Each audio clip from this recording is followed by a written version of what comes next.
Okay, we're going to continue with Punch. Dangote Refinery. Crude supply crisis threatens oil investment. Operators warn federal government. Stress test on banks necessitated the recapitalization, says CBN. Government ASU meets to avert strike in varsities. FG banks begin talks on nationwide broadband rollout. 423 billion naira theft. El-Rufai sues Convener Assembly, challenges probe. Tinubu backs NDLA to end drug abuse and trafficking. How we killed commercial sex worker for ritual, says suspect. PDP candidate receives APC defectors, vows to unseat Ayedatiwa, and National Assembly resumes plans 2023 budget implementation extension. Okay. Yeah, I took the major headline because, of course, we saw on social media the Dangote Refinery in flames, so that's why I took it. And the management of the facility have allayed fears about the incident. They said the situation has been put under control and that no one was harmed in the fire outbreak. So at least from their tone, it seems like it wasn't too much of a big deal and everything is under control. But you remember I'd taken a story a few days ago where the vice president of Dangote Refinery was accusing, IOCs of some underhanded behavior. So the domestic crude oil supply crisis, they said, that recently led to accusations and denials in the oil sector may warrant an investment plunge in the industries.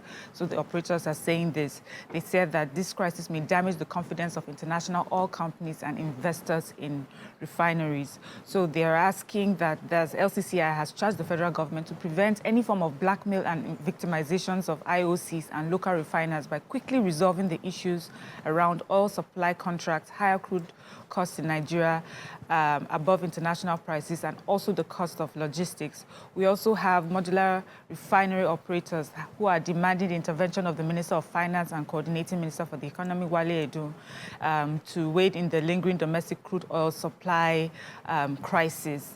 And so so we'll now hear from government, concerning the accusation and counter-accusation. But it does make sense that hearing these sort of accusations, definitely, prospective investors may be, scared to invest here. But once we hear from federal government, I'm sure they will allay all fears and business can go on better, not as usual, better than usual.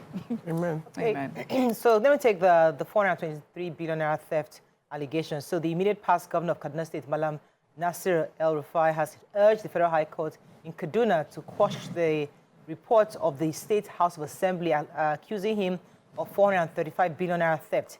In a suit filed by his lawyer, A.U. Mustafa, on Wednesday, he said that the Assembly had breached,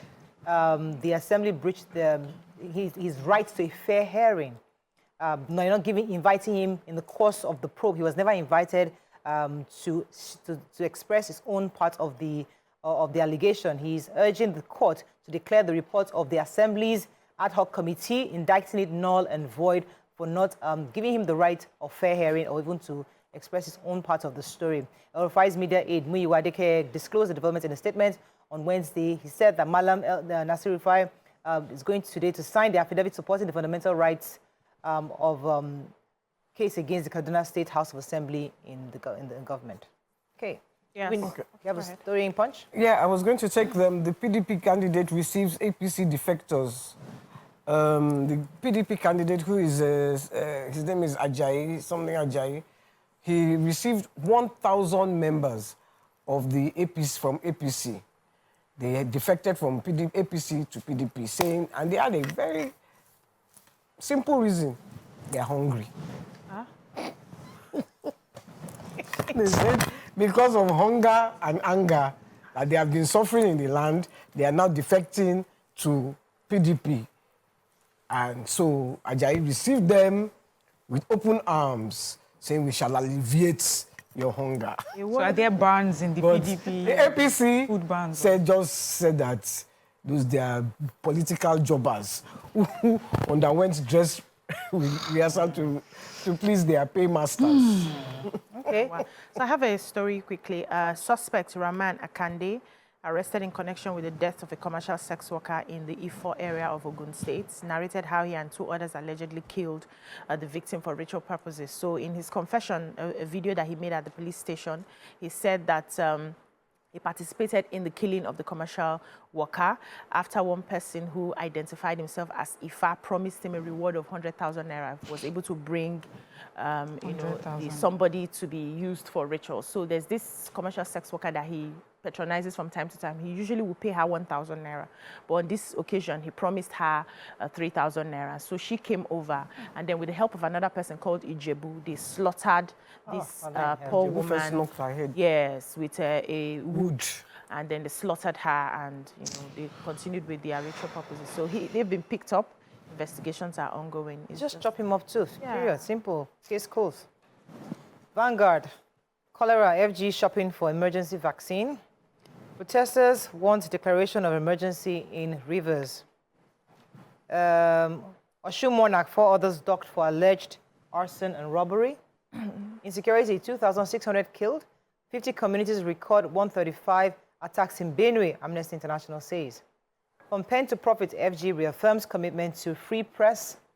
Edo Guba Ojezua loses bid to disqualify Igodalo. Okay, which story? Let me take the vaccine cholera. Federal government shopping for emergency cholera vaccine. So they say in the wake of cholera outbreak in the country, the federal government yesterday has initiated dialogue with Gavi, that's Global Alliance for Vaccines and Immunization, to obtain emergency supplies of oral cholera vaccine, OCV, as we are battling a global shortage of this particular vaccine. They're saying that the DG of NCDC and Coordinating Minister of Health and Social Welfare are those who are leading these conversations. As we know, yesterday NCDC had announced that there has been an increase in the death toll. That's so scary. And the spread of the disease is across 32 states, 115 local government areas in the country right now. So they're also saying that Nigeria uses 3 World Health Organization pre-qualified oral cholera vaccine, and that 2 doses of any of these 3 vaccines are required for full protection and administered only to persons and groups at high risk, such as travelers to areas with active cholera transmission or people living in areas experiencing outbreaks. So that's why they're talking to Gavi, because Gavi helps with access to low-income countries like ours, to access vaccines. Okay, so the Minister of Information and National Orientation, Idris Mohammed, was speaking at a book launch yesterday where the book was written by Mr. Azu Ichie, and that's the Vice Chairman and Editor of Leadership Newspapers. And the event attracted quite a number of media enthusiasts and journalists. We have the founder of Vanguard, Passam Amukakwemu, Chairman of Leadership, Zainab, Maizea, Minister of Aviation, Festus Kiyamu. Quite a number of people were there.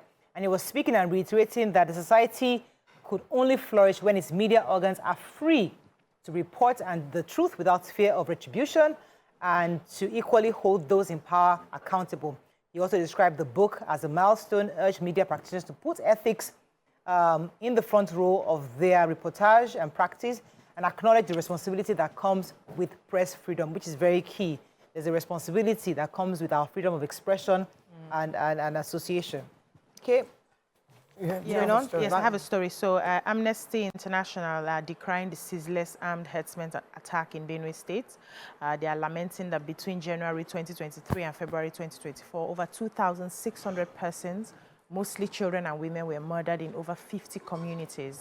The program manager of AI Nigeria, Barbara Magaji, was the one who raised the concern yesterday in Makadi during the presentation of the research findings on the attacks in Benue State.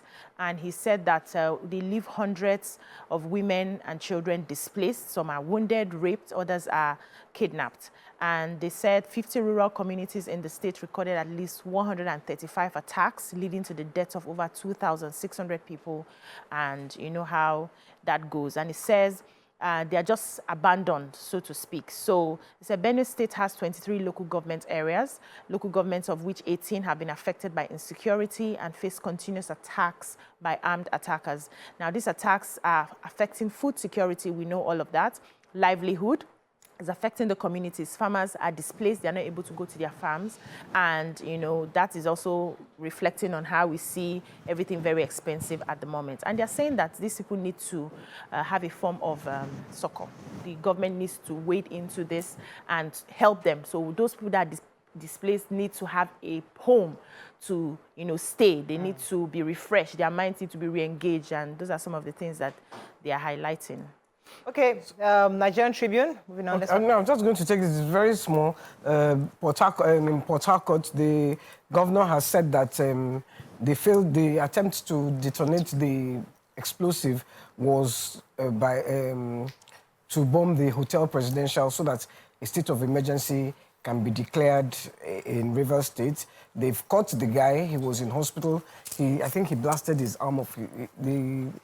It exploded, but he didn't managed to throw it or something, so they are saying they're just trying to declare a state of emergency in Port Harcourt, in Rivers State. Nigerian Tribune, very quickly, explosion aimed to justify call for emergency rule in Rivers State for Bara. Nigeria plagued by influx of substandard imported products, says SOA, and that's Standard Organization of Nigeria. Kenyan President Ruto bows to pressure, withdraws tax hikes after deadly protest. And let's see, another story. Tinubu has approved international status for Ibadan Airport. Any story there? Very quickly. Influx of substandard imported products. SON is saying that, like other countries across the globe, were plagued with the influx of substandard goods, and that, you know, just like corruption, it cannot be completely eradicated, but it can be reduced to its barest minimum. And, you know, this was during a general sensitization of what they call the PAM scheme, PAM. He tried to explain that this is a sticker that has 21 security features on it, and that it's been practiced in Kenya, Egypt, Uganda for over 10 years, and this will help to curb the influx of substandard products. So this particular sticker puts almost the responsibility on consumers, so you don't create a market for these substandard products that come in. So you're able to stop them, you know, in their tracks. And there are other products as well that SON has introduced that they talked about. Okay, so let's just an update on Kenya. So the Kenyan President, William Ruto, on Wednesday withdrew the tax hikes, bowing to pressure from the protesters who had laid siege on the parliament. They had threatened, there was serious demonstration that took place. Many of us saw the videos online where they actually sacked all the lawmakers and destroyed quite a number of buildings. Said the move will be seen as a major victory for the weak-hold victory for protest movement that grew from online condemnation of the tax increase to demanding political overhaul. So now, even though he has withdrew the tax increase, the protesters are now asking that he resign. So they're saying that they're still going to go ahead with their protest for Thursday, and they want to see that they've reiterated their demands that he has to resign. Ruto announced that he will not resign, he will not sign the financial bill, including the tax increases, a day after the violent clashes between the police and protesters really left the nation in serious disarray. 23 people died. Many people have tried to compare that protest to Ensa, saying that it was really, probably the first time in his presidency to experience that kind of total shutdown of law and order in the state. Some of the videos were really, really disheartening. Yeah, I took the story of Ikuforiji, who says that he suffered unnecessarily for the period that was, and what was his offense? He said that a faceless petitioner wrote that he embezzled 500 million naira monthly, which over 14 months, and it became 7 billion. And that he didn't put his name, he didn't put his phone number. EFCC invited him, he went, he said he was going for Umrah. And when he came back, when he went there, he got there on a Friday, they detained him, and 12 years of pain and stress, but he's happy that this is his second birthday that he has been found, he has been vindicated. Yeah. That's all we can take on Front Page Review. When we come back, move on to our hot topic of today. Stay with us, we'll be right back.